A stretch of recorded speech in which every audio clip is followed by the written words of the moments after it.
ओम शांति। आज 27 अप्रैल 2020 की प्रातः मुरली।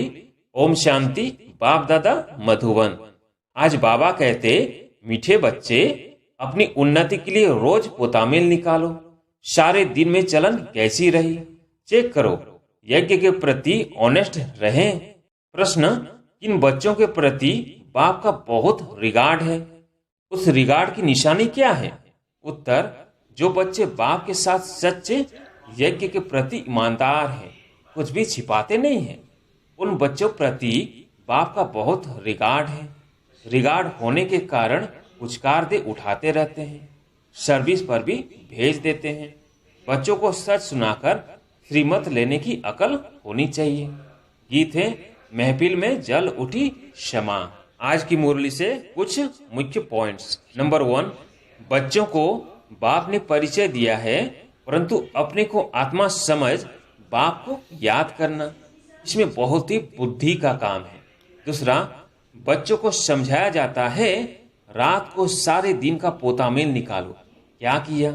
हमने भोजन देवताओं मिसल खाया, चलन कायदेशीर चली या अनाड़ियों मिसल। रोजाना अपना पोतामेल नहीं संभालेंगे तो तुम्हारी उन्नति कभी नहीं होगी। तीसरा, बाप कहते हैं, मैं जो हूँ जैसा हूँ मुझे बिल्कुल नहीं जानते। चौथा, देह और देह के संबंध को छोड़ अपने को अशरीरी आत्मा समझना, यह पुरुषार्थ करना बुद्धि का काम है। पांचवा, विनाश के प्रति बाबा ने बहुत अच्छी बात कही। इस यज्ञ में सारी दुनिया स्वाहा होनी है, इनके लिए ये सब तैयारियां चाहिए ना। बम से निकले सो निकले, फिर बंद थोड़ी हो सकते। थोड़े समय के अंदर सबके पास ढेर हो जाएंगे, क्योंकि विनाश तो फटाफट होना चाहिए ना। फिर हॉस्पिटल आदि थोड़ी ही रहेगी, किसको पता भी नहीं पड़ेगा। मासी का घर थोड़ी ही है। विनाश साक्षात्कार कोई पाए पैसे की बात नहीं है। सारी दुनिया की आग देख सकेंगे। साक्षात्कार होता है, सिर्फ आग ही आग लगी हुई है। सारी दुनिया खत्म होनी है। इतनी बड़ी दुनिया है, आकाश तो नहीं जलेगा। इनके अंदर जो कुछ है सब विनाश होना है। फिर बाबा ने कहा, अभी तुम जानते हो ये सारी दुनिया ही जलकर भस्म हो जाएगी। ये मंदिर मस्जिद आदि को जलाते रहेंगे। ये सब होने के पहले पवित्र होना है। ओम शांति। अब यह गीत तो हुआ रॉन्ग, क्योंकि तुम क्षमा तो हो नहीं। आत्मा को वास्तव में क्षमा नहीं कहा जाता। भक्तों ने अनेक नाम रख दिए हैं, न जानने के कारण कहते भी है नेति नेति। हम नहीं जानते, नास्तिक हैं, फिर भी जो नाम आया वो कह देते। ब्रह्म, क्षमा, ठिक्कर भीतर में भी परमात्मा कह देते, क्योंकि भक्ति मार्ग में कोई भी बाप को यथार्थ रीति पहचान नहीं सकते। बाप को ही आकर अपना परिचय देना है। शास्त्र आदि कोई में भी बाप का परिचय नहीं है, इसलिए उन्हों को नास्तिक कहा जाता है। अब बच्चों को बाप ने परिचय दिया है, परंतु अपने को आत्मा समझ बाप को याद करना, इसमें बहुत ही बुद्धि का काम है। इस समय है पत्थर बुद्धि, आत्मा में बुद्धि है। आर्गस द्वारा पता पड़ता है आत्मा की बुद्धि पारस है या पत्थर है। सारा मदार आत्मा पर है। मनुष्य तो कह देते हैं आत्मा ही परमात्मा है, वो तो निर्लेप है, इसलिए जो चाहो करते रहो। मनुष्य होकर बाप को ही नहीं जानते हैं। बाप कहते हैं, माया रावण ने सबकी पत्थर बुद्धि बना दी है। दिन प्रतिदिन तमो प्रधान जास्ती होते जाते हैं। माया का बहुत जोर है, सुधरते ही नहीं। बच्चों को समझाया जाता है, रात को सारे दिन का पोतामेल निकालो। क्या किया? हमने भोजन देवताओं मिसल खाया, चलन कायदेशीर चली या अनाड़ियों मिसल। रोजाना अपना पोतामेल नहीं संभालेंगे तो तुम्हारी उन्नति कभी नहीं होगी। बहुतों को माया थप्पड़ मारती रहती है। लिखते हैं कि आज हमारा बुद्धि योग फलाने के नाम रूप में गया, आज यह पाप कर्म हुए। ऐसा सच लिखने वाला कोटों में कोई ही है। बाप कहते हैं, मैं जो हूं जैसा हूं मुझे बिल्कुल नहीं जानते। अपने को आत्मा समझ और बाप को याद करे, तब कुछ बुद्धि में बैठे। बाप कहते हैं, भल अच्छे अच्छे बच्चे हैं, बहुत अच्छा ज्ञान सुनाते हैं, योग कुछ नहीं, पहचान पूरी है नहीं, समझ नहीं सकते इसलिए किसको समझा नहीं सकते। सारी दुनिया के मनुष्य मात्र रचता और रचना को बिल्कुल जानते नहीं, तो गोया कुछ भी नहीं जानते। यह भी ड्रामा में नोंद है, फिर भी होगा। 5000 वर्ष बाद फिर यह समय आएगा और मुझे आकर समझाना होगा। राजाई लेना कम बात नहीं है, बहुत मेहनत है। माया अच्छा ही वार करती है, बड़ी युद्ध चलती है, बॉक्सिंग होती है ना। बहुत होशियार जो होते हैं उनकी ही बॉक्सिंग होती है, फिर भी एक दो को बेहोश कर देते हैं ना। कहते हैं बाबा माया के बहुत तूफान आते हैं, यह होता है। शो भी बहुत थोड़े सच लिखते हैं, बहुत है जो छिपा लेते हैं। समझ नहीं कि मुझे बाबा को कैसे सच सुनाना है, क्या श्रीमत लेनी है, वर्णन नहीं कर सकते। बाप जानते हैं माया बड़ी प्रबल है, सच बतलाने में बड़ी लज्जा आती है। उनसे कर्म ऐसे हो जाते हैं जो बताने में लज्जा आती है। बाप तो बहुत रिगार्ड दे उठाते हैं, यह बहुत अच्छा है। उनको ऑलराउंड सर्विस पर भेज दूंगा। बस दे अहंकार आया, माया का थप्पड़ खाया, यह गिरा। बाबा तो उठाने लिए महिमा भी करते हैं, पुचकार दे उठाऊंगा। तुम तो बहुत अच्छे हो, स्थूल सेवा में भी अच्छे हो, परंतु यथार्थ रीति बैठ बताते हैं कि मंजिल बहुत भारी है। देह और देह के संबंध को छोड़ अपने को अशरीरी आत्मा समझना, यह पुरुषार्थ करना बुद्धि का काम है। सब पुरुषार्थी हैं। कितनी बड़ी राजाई स्थापन हो रही है। बाप के सब बच्चे भी हैं, स्टूडेंट भी हैं, तो फॉलोअर्स भी हैं। ये सारी दुनिया का बाप है। सभी उस एक को बुलाते हैं, वो आकर बच्चों को समझाते रहते हैं। फिर भी इतना रिगार्ड थोड़ी ही रहता है। बड़े बड़े आदमी आते हैं, कितना रिगार्ड से उनकी संभाल करते हैं, कितना भवका रहता है। इस समय तो है सब पतित, परंतु अपने को समझते थोड़ी हैं। माया ने बिल्कुल ही तुच्छ बुद्धि बना दिया है। कह देते सतयुग की आयु इतनी लंबी है, तो बाप कहते हैं 100% बेसमझ हुए ना। मनुष्य होकर और क्या काम करते रहते हैं।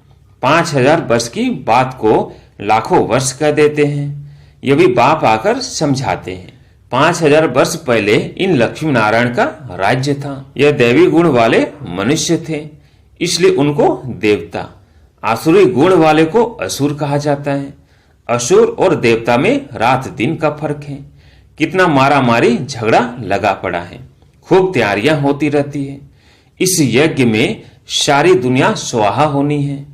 इनके लिए यह सब तैयारियां चाहिए ना। बॉम्ब्स निकले सो निकले, फिर बंद थोड़े ही हो सकते। थोड़े समय के अंदर सबके पास ढेर हो जाएंगे, क्योंकि विनाश तो फटाफट होना चाहिए ना। फिर हॉस्पिटल आदि थोड़ी ही रहेगी, किसको पता भी नहीं पड़ेगा। मासी का घर थोड़ी ही है। विनाश साक्षात्कार कोई पाए पैसे की बात नहीं है। सारी दुनिया की आग देख सकेंगे। साक्षात्कार होता है, सिर्फ आग ही आग लगी हुई है। सारी दुनिया खत्म होनी है। कितनी बड़ी दुनिया है। आकाश तो नहीं जलेगा। इनके अंदर जो कुछ है सब विनाश होना है। सतयुग और कलयुग में रात दिन का फर्क है। कितने ढेर मनुष्य हैं, जानवर हैं, कितना सामग्री है। यह भी बच्चों की बुद्धि में मुश्किल बैठता है। विचार करो, 5000 वर्ष की बात है। देवी देवताओं का राज्य था ना। कितने थोड़े मनुष्य थे, अब कितने मनुष्य हैं। अभी है कलयुग, इनका जरूर विनाश होना है। अब बाप आत्माओं को कहते हैं मामेकम याद करो। यह भी समझ से याद करना है। ऐसे ही शिव शिव तो बहुत कहते रहते हैं, छोटे बच्चे भी कह देते, परंतु बुद्धि में समझ कुछ नहीं। अनुभव से नहीं कहते कि वह बिंदी है, हम भी इतनी छोटी बिंदी है। ऐसे समझ से याद करना है। पहले तो मैं आत्मा हूं, यह पक्का करो। फिर बाप का परिचय बुद्धि में अच्छी रीति धारण करो। अंतर्मुखी बच्चे ही अच्छी रीति समझ सकते हैं कि हम आत्मा बिनती है। हमारी आत्मा को अभी नॉलेज मिल रही है कि हमारे में 84 जन्मों का पाठ कैसे भरा हुआ है। फिर कैसे आत्मा शतोप्रधान बनती है, यह सब बड़ी अंतर्मुख हो समझने की बातें हैं। इसमें ही टाइम लगता है। बच्चे जानते हैं हमारा यह अंतिम जन्म है, अभी हम जाते हैं घर। यह बुद्धि में पक्का होना चाहिए कि हम आत्मा हैं। शरीर का भान कम हो तब बातचीत करने में सुधार हो, नहीं तो चलन बिल्कुल ही बदतर हो जाती है, क्योंकि शरीर से अलग होते नहीं, देह अभिमान में आकर कुछ न कुछ कह देते हैं। यज्ञ से तो बड़े ऑनेस्ट चाहिए, अभी तो बहुत अलबेले हैं। खान पान वातावरण कुछ सुधारा नहीं है, अभी तो बहुत टाइम चाहिए।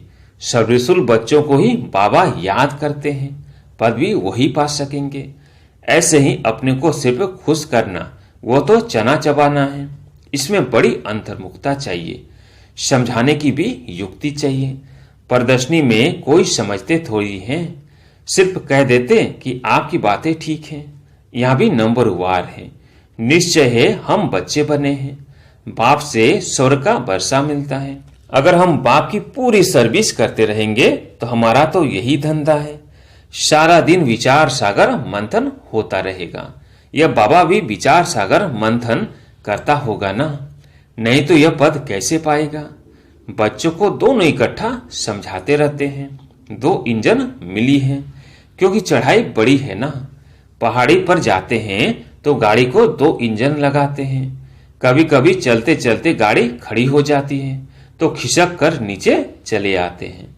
हमारे बच्चों का भी ऐसे है, चढ़ते चढ़ते मेहनत करते करते फिर चढ़ाई चढ़ नहीं सकते। माया का ग्रहण व तूफान लगता है तो एकदम नीचे गिरकर पुर्जा पुर्जा हो जाते हैं।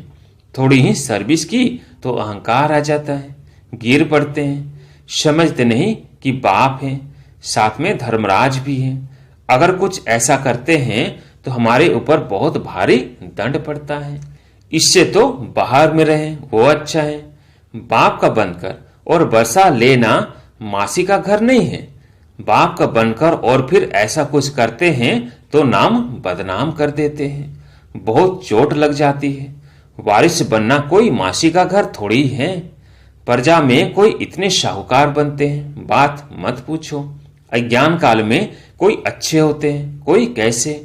नालायक बच्चे को तो कह देंगे हमारे सामने से हट जाओ। यहाँ 1-2 बच्चे की तो बात नहीं, यहाँ माया बड़ी जबरदस्त है। इसमें बच्चों को बहुत अंतर्मुख होना है, तब तुम किसको समझा सकेंगे। तुम्हारे पर बलिहार जाएंगे और फिर बहुत पछताएंगे। हम बाप के लिए इतनी गाली देते आए। सर्वव्यापी कहना या अपने को ईश्वर कहना, उन्हों के लिए सजा कम थोड़ी है। ऐसे ही थोड़ी चले जाएंगे, उन्हों के लिए तो और ही मुसीबत है। जब समय आएगा तो बाप इन सब से हिसाब लेंगे। क्यामत के समय सबका हिसाब किताब चुकतू होता है ना। इसमें बड़ी विशाल बुद्धि चाहिए। मनुष्य तो देखो किस किस को पीस प्राइज देते रहते हैं। अब वास्तव में पीस करने वाला तो एक है ना। बच्चों को लिखना चाहिए, दुनिया में प्यूरिटी पीस प्रॉपर्टी भगवान की श्रीमत पर स्थापन हो रही है। श्रीमत तो मशहूर है। श्रीमत भगवत गीता शास्त्र को कितना रिगार्ड देते हैं। कोई ने किसके शास्त्र व मंदिर को कुछ किया तो कितना लड़ पड़ते हैं। अभी तुम जानते हो ये सारी दुनिया ही जलकर भस्म हो जाएगी। ये मंदिर मस्जिद आदि को जलाते रहेंगे। ये सब होने के पहले पवित्र होना है। ये ओना लगा रहे हैं, घर बार भी संभालना है। यहाँ आते तो ढेर के ढेर हैं। यहाँ बकरियां मुआफिक तो नहीं रखना है ना, क्योंकि यह तो अमूल्य जीवन है। इनको तो बहुत संभाल से रखना है। बच्चों आदि को ले आना यह बंद कर देना होगा। इतने बच्चों को कहाँ बैठ संभालेंगे। बच्चों को छुट्टियां मिली तो समझते हैं और कहाँ जाएं। चलो मधुबन में बाबा के पास जाते हैं। यह तो जैसे धर्मशाला हो जाए। फिर यूनिवर्सिटी कैसे हुई।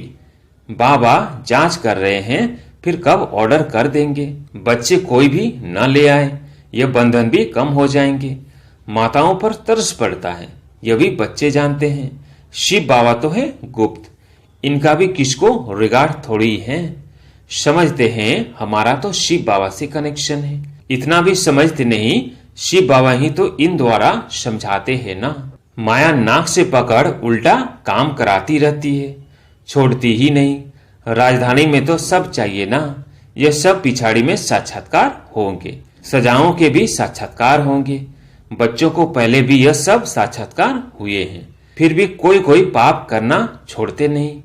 कोई बच्चों ने जैसे गांठ बांध ली है कि हमको तो बनना ही थर्ड क्लास है, इसलिए पाप करना छोड़ते ही नहीं और ही अच्छी रीति अपनी सजाएं तैयार कर रहे हैं। समझाना तो पड़ता है ना, यह गांठ नहीं बांधो कि हमको तो थर्ड क्लास ही बनना है। अभी गांठ बांधो कि हमको ऐसा लक्ष्मी नारायण बनना है। कोई तो अच्छी गांठ बांधते हैं, चार्ट लिखते हैं, आज के दिन हमने कुछ किया तो नहीं। चार्ट भी बहुत रखते थे, वो आज है नहीं। माया बहुत पछाड़ती है। आधा कल्प मैं सुख देता हूं तो आधा कल्प फिर माया दुख देती है। अच्छा, मीठे मीठे सिकिलधे बच्चों प्रति माता पिता बाप दादा का याद प्यार और गुड मॉर्निंग। रूहानी बाप की रूहानी बच्चों को नमस्ते। हम रूहानी बच्चों की रूहानी बाप दादा को याद प्यार गुड मॉर्निंग, नमस्ते नमस्ते। धारणा के लिए मुख्य सार। पहला, अंतर्मुख बनकर शरीर के भान से परे रहने का अभ्यास करना है। खान पान चाल चलन सुधारना है। सिर्फ अपने को खुश करके अलबेला नहीं होना है। दूसरा, चढ़ाई बहुत ऊंची है, इसलिए बहुत बहुत खबरदार होकर चलना है। कोई भी कर्म संभाल कर करना है, अहंकार में नहीं आना है।